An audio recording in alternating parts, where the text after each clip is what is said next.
The map had no name for this space. Every star, every nebula, every dead rock drifting in the dark had been catalogued, named, and marked with coordinates so precise that one could drop a ship within reach of any moon in the known galaxy.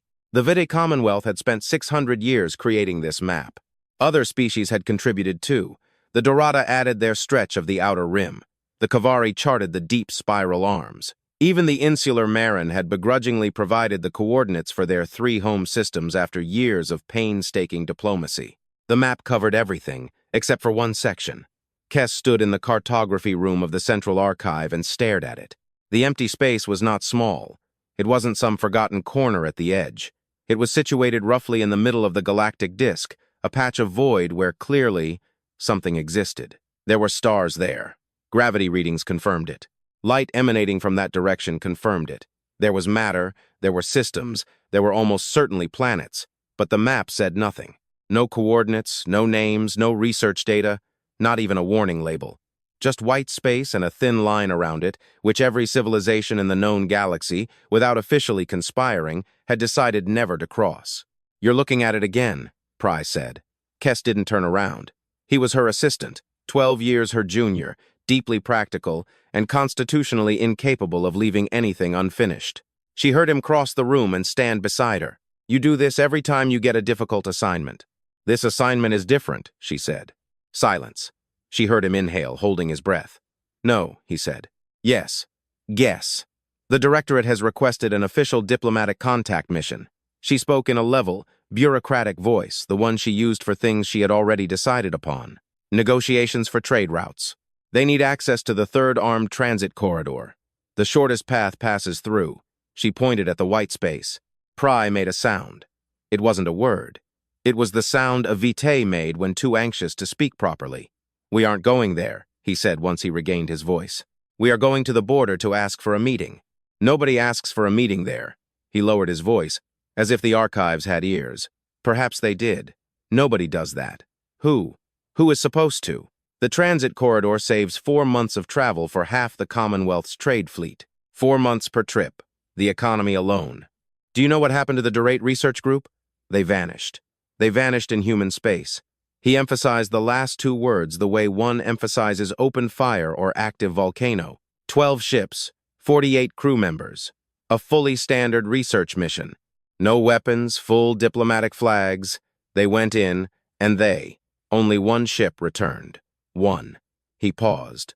The pilot didn't speak for 3 years. Then, she spoke to the Directorate Commission once, and the entire record was sealed that same day. That was 80 years ago. Humans haven't changed in 80 years. Kes knew this was likely true.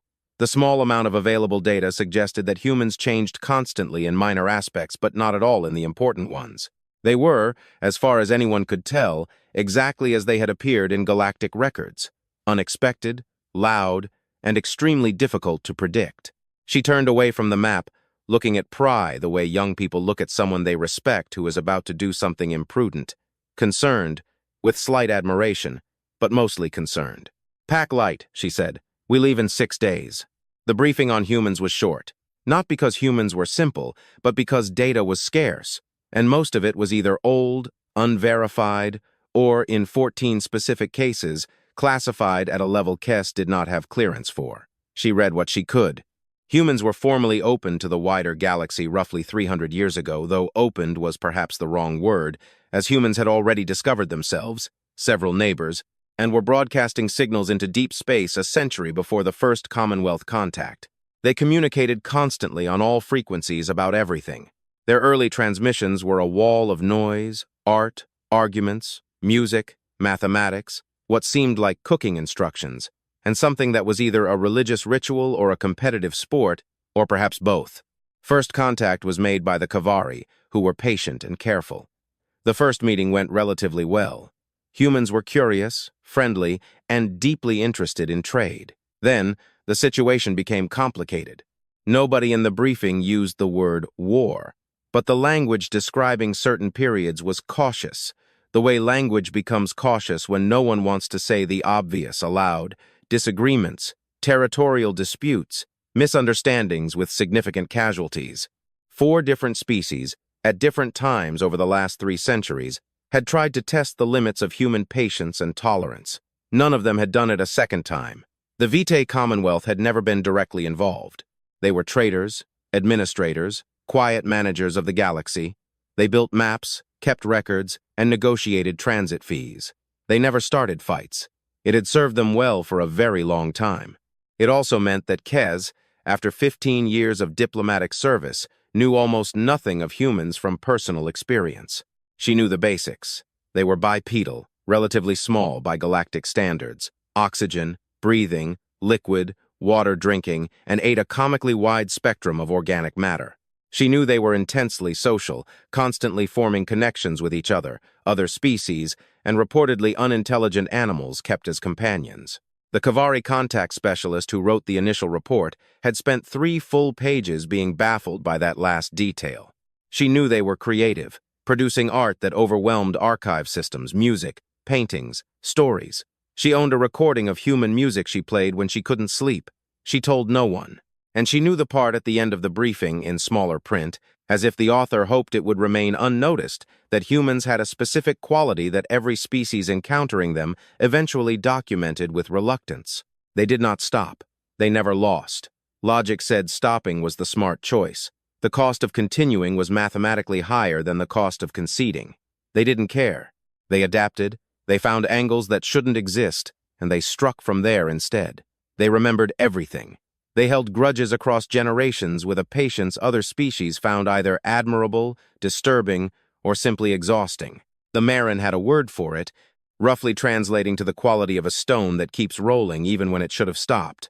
The Kavari had a gesture, a quick, controlled shudder, meaning some things were better left unnamed. Kes put the briefing folder on the seat beside her. Outside the ship, the stars thinned out. The mapped galaxy, dense with catalogued light, slowly gave way to something that looked the same but felt different, emptier, or perhaps fuller, with something that didn't register on standard instruments. They were nearing the edge, the line no one had formally drawn but everyone knew. The border station was called Threshold 9. It wasn't officially a border station. According to Commonwealth records, it was a transit monitoring point, but everyone who worked there called it a border station. The station was old, accumulating like sediment at the bottom of a slow river. Walls were 4 different colors in 4 different sections, representing renovations that stopped when someone ran out of materials or motivation. It smelled of recycled air and machine oil and faintly of something Kes couldn't identify, perhaps long-term, low-level fear. The station commander was a Vitae named Durate. He had served there 11 years. He had the look of someone who originally planned to stay for 2. He met Kes in his office. "Ambassador," he said. "Commander Durate, I need a comms channel to the Human Border Authority. I know what you need. No hostility, just the weight of a man who had seen this exact conversation before. I have received the directorate briefing. Then you know this mission is sanctioned at the highest level." "I know it is sanctioned." A pause. "Authorization is not the same as wisdom. Is there a problem with the communications equipment?" she asked. "No. The equipment works perfectly." He looked at his desk. "Humans have a station on the other side, about 4 light minutes from the line. They respond to incoming connection requests, usually within an hour, sometimes immediately. Sometimes they make you wait. You never know what kind of day it will be." "That sounds manageable." "Yes," he said, in the tone of a man confirming a fact personally uncomfortable to him. He stood, signaling the meeting was over. "I will open the channel for you. But Ambassador," she waited. "Whatever they tell you, however they say it," he met her eyes directly. "Do not let them make it seem normal. They are extremely good at making things seem normal when they are absolutely not." Kes looked at him. "What does that mean, specifically?" Durate paused. Outside the window, the cataloged stars burned in the darkness. "Safe. You will understand when you get there," he said. "Everyone does." The connection request was sent at 14:00. The response came in 20 minutes. Kes sat at the console, notes ready. The screen flickered to life. The human on the other side leaned back in a chair that looked like it might collapse at any moment. He wore a uniform with rolled-up sleeves, and on the desk next to him sat an object that was either a drink or a minor security threat. His hair stuck out in 3 directions simultaneously. He looked like a man who had recently been very busy with something entirely unrelated to diplomatic transmissions. He looked at her. She looked at him. He smirked. "Hey," he said. Kes had 12 opening statements prepared. None of them began with, "Hey." She looked at her notes. "Greetings," she said. "I am Ambassador Kes, representing the Vitae Commonwealth. I am contacting this station to officially request a diplomatic meeting regarding the proposed transit access to the third armed corridor." "Yeah, we got the summary." He took a sip of his drink and set it down. "You want transit rights through the corridor? That makes sense. Saves a lot of travel time." He shrugged. "Piece of cake. I'll pass this on to the senior staff. They'll reach out to schedule an official meeting." He tilted his head, looking at her with casual curiosity. "You ever been in our space before?" "I have not." He seemed to think about it without much concern. "You'll probably be fine." Kes carefully noted the word, probably. "Is there a specific reason I might not be?" He made a gesture she couldn't quite read, a careless wave that could mean who knows, hard to say, or don't worry about it. "No," he said. "Most people are fine. There's an adjustment period when you come in, but you look like the type who handles adjustment well." "What adjustment?" He smiled again. It was the smile of someone who genuinely didn't worry about what she worried about, for reasons she hadn't been given access to yet. "You'll see," he said. The screen went dark. Kes sat alone in the communications room. The station vibrated, as always, with the sound of old machinery doing its job. She thought about the white space on the map. She thought about the Durate pilot who returned and stayed silent for 3 years. She thought about "you'll see," spoken twice in one day by two people standing on opposite sides of the most significant uncrossed line in the galaxy. She gathered her notes and went to find Pry. "We're going," she said. He made that sound again. "Pack up," she told him. "Pack for the unexpected," she added. The line was not marked. Kes had expected a beacon, a buoy, some physical indicator. One moment they were in the space of the map, the next, the numbers on the navigation console changed. The labels vanished, and the stars became just stars, anonymous and unnamed. Pry watched the moment the console went blank. He didn't speak. He just stared at the empty coordinate field, like a man looking at a door that was locked yesterday and open today, trying to decide if it was good news or very bad. The human station appeared after 6 hours. It was smaller than Kes expected. She had imagined something imposing, a military structure bristling with sensors. What she saw was a station that looked, honestly, a little tired. It was functional, clean, and well-maintained, but it had that same feeling as Threshold 9, a structure that had survived longer than anyone planned, quietly doing its job while everyone forgot to make it seem important. "They want us to dock at Gateway 4, Pry said. Kes met the customs officer, a woman named Ray, at the end of the docking corridor. She was small, wearing a uniform that fit well but didn't try to impress.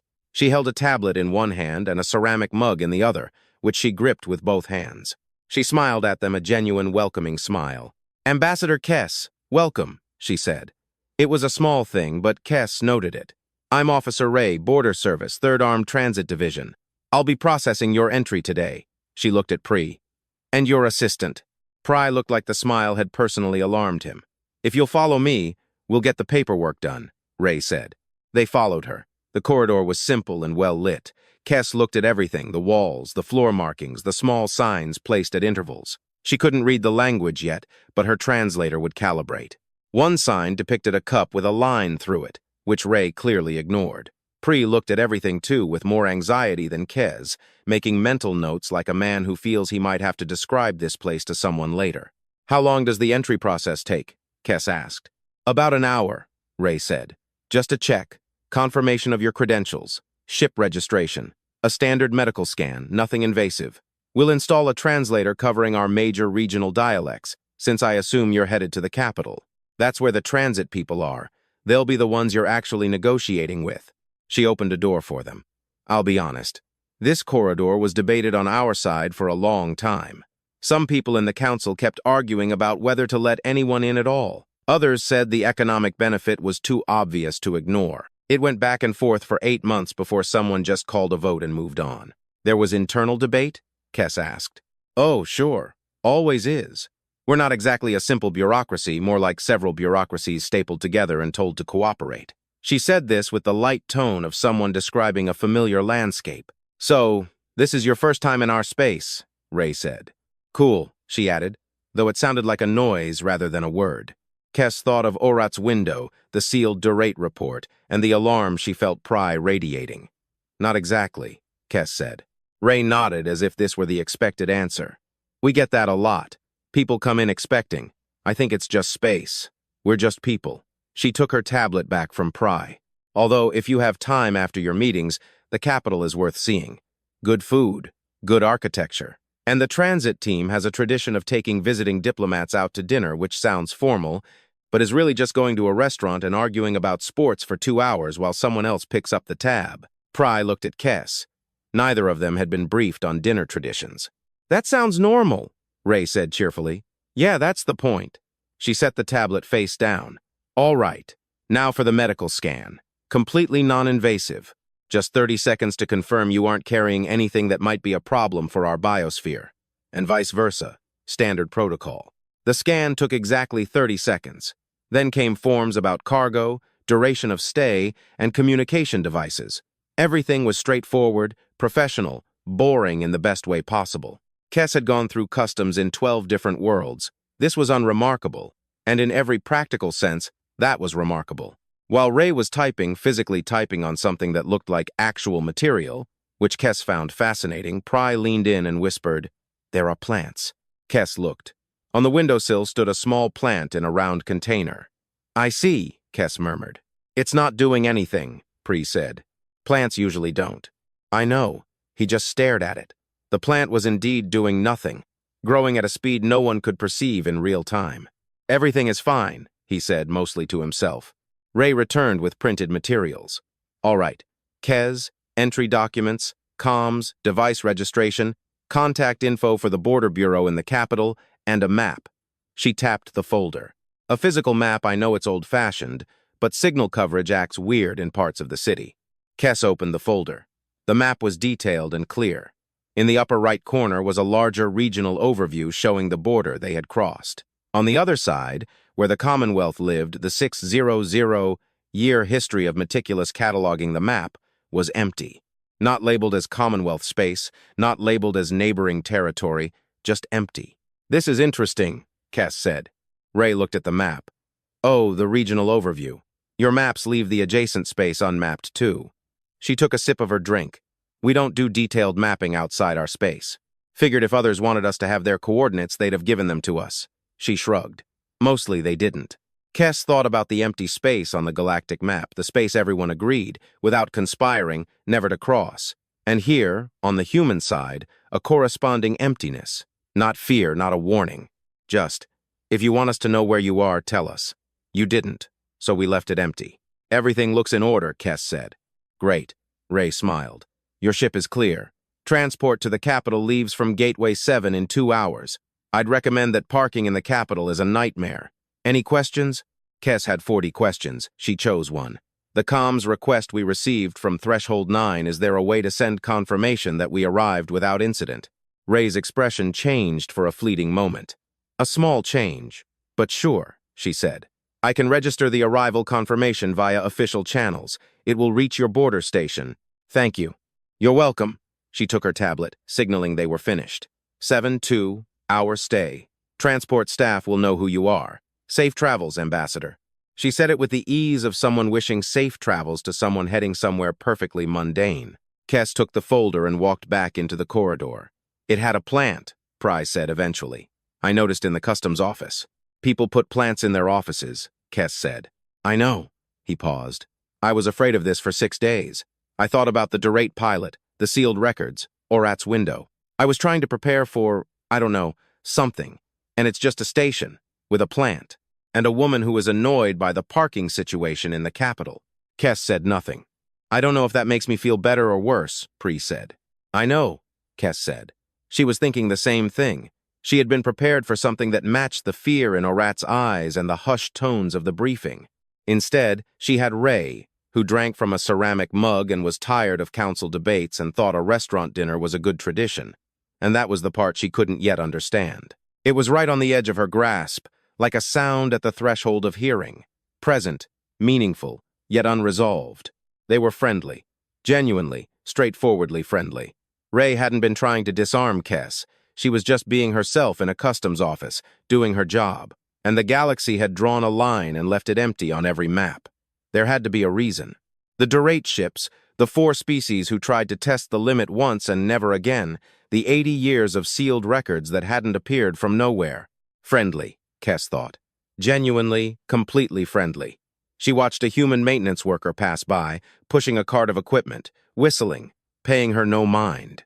The words she read in the briefing long anger, the Kavari shudder, the Marin stone took on a new shape in her mind. It wasn't that humans were dangerous like a loaded weapon. It was that they were exactly as she saw them now, warm, practical, interested in sports, and yet, when pushed, did things that made 4 different civilizations decide that testing them twice was a bad experiment. Both things were true at once. We drew a line because we were afraid, she thought, and they left their side empty because they just didn't need to know. The transport flew low over the capital, and Kes pressed her face to the window. She had never seen anything like it. The city spilled across the landscape rather than building upward in orderly columns.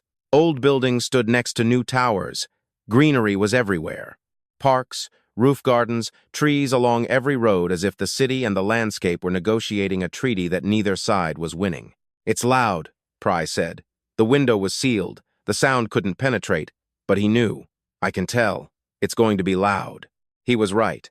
When they entered the arrival terminal, the sound hit them like a wall. Voices, machines, music. It wasn't an aggressive noise. It was just the sound of a very large number of people going about their business with full commitment. "Keep moving," Kes whispered. Director Vasquez waited at the edge of the arrival zone, holding a sign with Kes's name. She had expected a delegation, at least an official receiving line. Vasquez was a broad-shouldered man with graying hair and a face that looked like it had been through several trials and emerged with a sense of humor. Next to him was a young woman, Obi, his deputy, who was already reading something on a pocket device and didn't look up when she said hi. Vasquez shook her hand, a human gesture of greeting she had read about. "Good trip?" "Without problems," Kes said. "Excellent. The residence is about 20 minutes from here. We thought you'd want to settle in before dinner, but if you aren't tired, a walk through the central district is worth it." They walked. The city settled around Kes as she moved through it. The people were diverse in every physical sense, height, shape, color, clothing in a way she hadn't expected from the briefing. Other species tended toward relative homogeneity. Humans were a collection of different peoples who had decided to be one. They stopped at an intersection to wait for the signal, and a human child looked at her with bold, direct curiosity. "You're not from here," the child said. "No," Kes said. "Where are you from?" "Very far away." The child thought very seriously.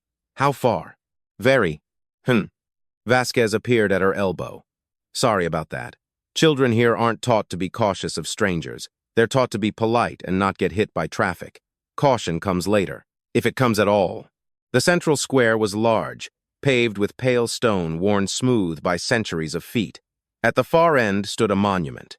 It wasn't the tallest structure. There were buildings higher, a fountain in the center that attracted more immediate attention, but Kes's eyes were drawn to the monument. It was a single vertical column of dark stone, rising to a clean point. At its base, words were carved in deep relief. An abstract shape was etched into the face, a wave, a hand, or the edge of something much larger, broken. "What is that?" she asked.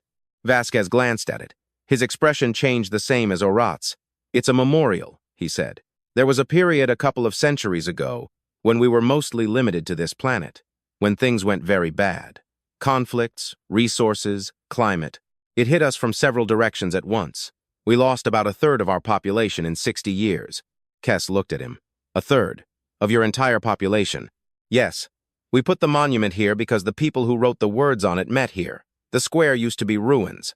Kes looked at the smooth stone under her feet, the fountain, the buildings, full of glass and life, and a normal human afternoon. "And then you rebuilt," she said. "We had a lot of arguments about how," Vasquez said. "Honestly, we still argue. But yeah." He said it simply, neither as a boast nor a display of resilience, just as a thing that happened. And then the next thing happened. And here we are. Obi looked up from her device. "My grandmother said this city smells like stubbornness." I thought she meant it as a complaint. "Isn't it?" Vasquez asked. They went to the residence. It was comfortable, clearly prepared for non-human guests. On the table was a list of local products that were safe for vitae biology. Someone had put a small plant on the windowsill. Pri stared at it. "They all have plants," he said. "Apparently," Kes said. A cultural feature. I don't know yet. He sat down, still holding his folder. Want me to research this later? Kes sat opposite him. Tell me what you cataloged. He looked at his notes. The city is very old in parts, very new in others, and they treat it as normal. Infrastructure is maintained but constantly added to. I counted 4 construction sites during our walk. They build while they live together, not before. And there are so many of them in such a small space, and they don't seem to mind. They don't give each other much physical space. Social species, Kes said. Very. He paused. The monument. 1/3 of their population in 60 years. They stayed. They didn't scatter. They didn't ask for help. They didn't. They just kept going. I think, Kes said slowly, that we were afraid of the wrong thing. Pry waited. Everyone in the Commonwealth talks about humans like they're a military threat, like they'll expand, come for us. But in 300 years, every conflict they participated in started because someone else struck first. Someone entered their space without permission. Someone tested the limit. The Durate Research Group, Pry whispered. They entered human space without contact or permission. The official report says missing. The draft report I accessed says they entered without notice, and the humans reacted as if they were. She stopped. As if they were a threat, Pry said. To people who don't distinguish between a research ship and any other. To them, an unannounced ship crossing the border is an unannounced ship. The fact that it carries researchers, not weapons, isn't their problem. Invisible to them, Pry said. Invisible without communication. The room was quiet. The Durate pilot, Pry said. The one who returned. What do you think she saw? I think she saw what happens when you enter someone's home without knocking, Kes said. And she saw it close enough that she didn't have words for it afterward, or she had the words and decided they weren't hers to share. We're having dinner with them tonight, Pry said. Yes. They'll argue about sports, he said, knowing everything they knew about the monument, the long anger, and the records. Yes, I think, Pry said carefully, that is perhaps the most frightening part. Kes said nothing because he was right. Dinner was just as Ray had promised, warm, noisy, smelling of something Kes couldn't identify but was listed as safe. Vasquez ordered with the confidence of a regular. Obi held her device until Vasquez gently set it face down. She allowed it, like people allow small corrections from those they respect. The sport argument started before the second course. Kes understood perhaps 40% of the references, but 100% of the energy. It was passionate, invested, loud, and absolutely unresolved, because these things are never resolved, which Kes suspected was part of the point. You visited the square today, Crane, the quiet senior advisor said to Kes. I did. Most visitors stop there. Some don't notice it at all. It's hard not to notice, Kes said. Crane turned her cup. What did you think of it? I thought, Kes said, that I had the wrong picture of your species for my entire career, and perhaps the whole Commonwealth did. And the right picture is? More complex than I was prepared for. Crane nodded. The monument was placed so people wouldn't forget what complexity looks like, not as a warning, but as a landmark. She looked at her cup. We lost a lot, several times, each time differently, but we're still here. Still here. I think, Kes thought, the empty space on the map is not a warning, but an acknowledgement. Some things leave space not because they fear them, but because they recognize they don't need your labels to exist. The next morning, the transit department building stood in the pale light. Inside, it smelled of coffee, the default scent of every human workplace. The meeting room was on the 4th floor. Vasquez, Obi, Crane, and Drummond were there, plus 3 others. Holloway, the transit director, Chen from legal, and an elderly man named Podesta, who was introduced simply as an advisor.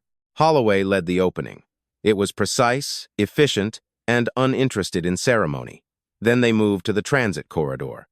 Kes presented her case, economics, volume, fees, protocols. She had prepared for 27 objections. Holloway listened without interrupting. When Kes finished, Holloway checked her notes. The corridor itself isn't a problem. It's deep space, low traffic, minimal interaction. Structure is manageable. But there are 3 points we need to work out.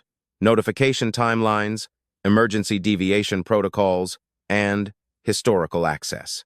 Clarify the last one, Kes said. Podesta leaned forward. His voice was light. The historical access clause refers to a standard provision we include in any transit agreement. It states that rights granted do not apply to unregistered access, uninvited intrusion, or any vessel not included in the pre-notification window. It also includes what happens in the case of a breach. What happens? Kes asked. He looked at her with the patient eyes of a man waiting for a student to understand. They already have all the parts for what always happens, he said. The room was quiet. The Durate Research Group, Kes said. 12 ships, Holloway said. Without contact, without notice, without identification. Our border monitoring flagged them as unregistered. Our protocols then were less refined than now. The reaction was significant. The reaction was interrupted. And the other 11 ships? Records are classified. What I can tell you is that the reaction was automatic and fast, and our protocols have since been revised to include more identification time, because the incident wasn't something any of us wanted to happen then or now. Historical access, Kes finally said. Essentially, a formal statement that what happened to the Durate won't happen to any vessel acting under this agreement. That is correct, Podesta said, because any vessel acting under this agreement will be registered and identified. Our systems will recognize them. Automatic reaction protocols will not be triggered. If a vessel deviates from the corridor without notice, from our system's perspective, it is an unregistered, unidentified vessel crossing our border. The clause doesn't create that result. It documents it, so there is no ambiguity. Chen slid a document across the table. Kes read it. It was specific, clear, without ambiguity, the kind of document refined over time, until all edge cases were removed by people who learned the hard way that misunderstanding had consequences no one wanted. They broke for lunch. Kes stood at the food table and felt something she hadn't expected, that she was being cared for. Someone had labeled everything with handwritten tags confirming safety for Vitae biology. They know, Pry whispered. About the Durate, the full picture. Yes. And they told us. Yes. Why didn't they do it before? Kes thought of Crane's words. Because they don't want it to happen again. To anyone, including us. Pry ate something, thoughtfully chewing. The sealed record, he said. On our side. Sealed because the Durate government didn't want it known they sent 12 ships into a foreign civilization without contacting them, Kes said. Not because the humans asked for it to be sealed. So the story that reached everyone was humans are dangerous. But the reality was, don't enter someone's house without knocking. And if you do enter without knocking, Kes said, be prepared that the people inside have a very fast, very final way of dealing with what looks like an intrusion. That's almost reasonable. It is reasonable, Kes said. By their own logic, their own history, considering what they survived, it's perfectly reasonable. She looked out the window. They created protocols automatically because when something moves toward you fast, you don't always have time to think. The protocols don't distinguish between a warship and a science ship without a signal, without notice. That's the whole point of the clause. It's not a threat. It's instructions. The afternoon session lasted 4 hours. Everything was agreed upon. The clause was signed. Kes signed her name with the steady hand of someone who knew exactly what she was agreeing to. When it was done, Holloway leaned back. Full agreement will be sent to both councils for ratification. Preliminary transit can begin within 60 days. That's fast, Kes said. We know. May I ask you something? Podesta said, watching Kes. Not for the record. The empty space on your maps. Did anyone back home try to talk you out of coming here because of it? Kes nodded. They said it was dangerous, that there were precedents, that sealed records meant something was being hidden. Podesta nodded. And what do you think now? Kes thought of everything she had seen. I think the empty space remained empty, she said, because your neighbors looked at you and couldn't find a category for you. And when something doesn't fit, the easiest reaction is to leave it nameless and give it space. That's a generous interpretation, Podesta said. It's also, in part, fear. I know, she said. This was always the thing we could never fix, he said. We don't try to scare anyone, we're just us. I know, Kes said. And she did. That was what she would carry home. Not the clauses or the monument, but that simple statement. We're just us, said without apology, without awareness that us was the thing that stopped a galaxy at the edge of a line. They left the next morning. Vasquez walked them to the transport with the same casual courtesy. Next time you come, try the food on the south side of the city. It's better than what we had for dinner. Crane shook her hand last. The clause, she said. You read it carefully. I always read carefully, Kes said. I know. Vasquez mentioned it. Not everyone does. Some sign things because they want the result and don't want to look at what that result requires. She let go of her hand. It was important to look. The transport lifted over the city, filling, building, living. The monument was a small, dark shadow on the square. The unnamed stars of human space burned behind the windows. Kes felt the difference between the empty space and what filled it was smaller than the galaxy believed. Maybe that's the most important thing to bring home. The central archive smelled of paper and cold air. She had worked there 15 years. She knew every corridor. She had never returned from a mission and found it strange. Now, she did. Not because it was different, but because it was exactly the same. The same pale walls, the same hum of the climate control, the same rows of cataloged knowledge. That was the problem. She sat at her desk and looked at her hands. Then she opened the report. She wrote it in 4 sections. Section 1. Agreement terms. Straightforward. The Directorate would be pleased. Section 2. Observations on human management and social structure. She wrote what she saw. The city building while living, the diversity, the ease of shared space, the plants, the sports arguments, the labels. She wrote it simply, without editing. Let the details speak. She wrote about the monument, spending more time on it than anything else. Section 3. The Durate Incident. She paused, then wrote, 12 ships, entering without contact or identification, border monitoring, flagging them as unregistered, automatic reaction, 11 ships lost, 1 pilot, 3 years of silence. Sealed record on the Commonwealth side, sealed not at human request, but out of Durate embarrassment. She didn't soften a thing. Section 4. Recommendations. This was the hardest. She wrote about the consequences of the transit agreement, the difference between sealed and non-contact, and argued that the border protocols were standard security infrastructure different only in the speed and finality of the reaction, which was a function of human history. She made 3 recommendations. Ratify the agreement. Begin diplomatic work for a broader contact structure, an introduction that should have happened 300 years ago. Unseal the Durate Incident records. She argued that the sealed record had created a false understanding that compromised every diplomatic calculation for 80 years. A civilization understanding the full picture was equipped for proper behavior. One understanding only a partial picture oriented itself on borrowed fear. The Directorate's response came in 3 days. They were pleased with the agreement. They were concerned about Section 3. They requested a formal presentation to the Senior Council. The council room was large, designed to feel significant. Kes had been there 4 times. It was always excessive. Today, it felt appropriate. She presented the agreement. It was approved. Then she moved to Section 3. She told them what actually happened. She told it straight, without mitigation. The room was silent when she finished. Councilmember Aaron said, "The Durate government knew this all along?" "Yes," Kes said. "And they chose to frame it in terms that protected their own decision-making. Entering without contact was their choice. The outcome was documentation of what happens when you make that choice." "And the humans," Member Soda said, "they never contradicted that story? They never confirmed it either. They viewed it as an internal security matter. They didn't try to send a message to the wider galaxy. The outcome was frightening. The intent was self-contained. The story that grew around it, empty space, stay away, was built by everyone else. If we unseal the records," Member Vitcha said, "it will create a diplomatic situation with Durate." "Yes, and yet you recommend it?"